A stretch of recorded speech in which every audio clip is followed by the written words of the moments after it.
Le 29 novembre prochain, nous avons la chance, au DAP Mirabeau, de présenter à la vente ce tableau de Botticelli et de son atelier. Ce tableau qui n'a été vu depuis 1913 nulle part, puisqu'il est dans la même famille. On n'est pas appelé à voir tous les jours des œuvres de cette qualité-là, aussi incontestable, et surtout dans son jus tel que. Donc c'est une émotion réelle.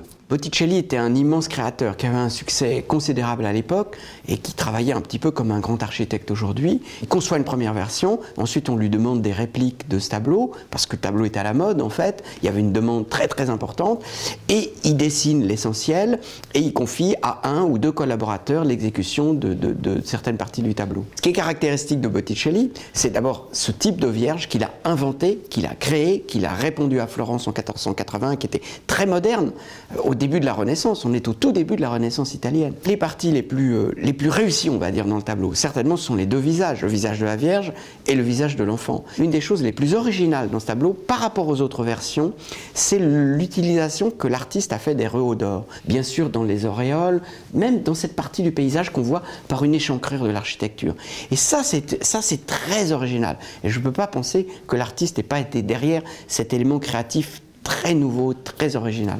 Alors la grenade, c'est un symbole de la passion, le cœur éclaté, l'idée que cet enfant n'est pas un enfant comme les autres, mais bien sûr qu'il est l'enfant de Dieu, avec un tableau bien sûr qui avait une résonance religieuse très importante. Vous voyez que le tableau est peint sur un très beau panneau de peuplier qui a très peu bougé. En fait, on prenait le cœur de l'arbre, et vous voyez que c'est un bois en fait qui résiste très bien à la... Je ne dis pas à l'usure du temps, parce que le temps n'use pas, mais au verre, qui eux usent très rapidement. Ce tableau a très peu bougé, donc il n'a pas été restauré et re-restauré. Et il nous arrive dans un état tout à fait formidable. Ce qui nous permet d'avoir cette qualité de rouge, cette intensité de rouge carmin qui est tout à fait formidable.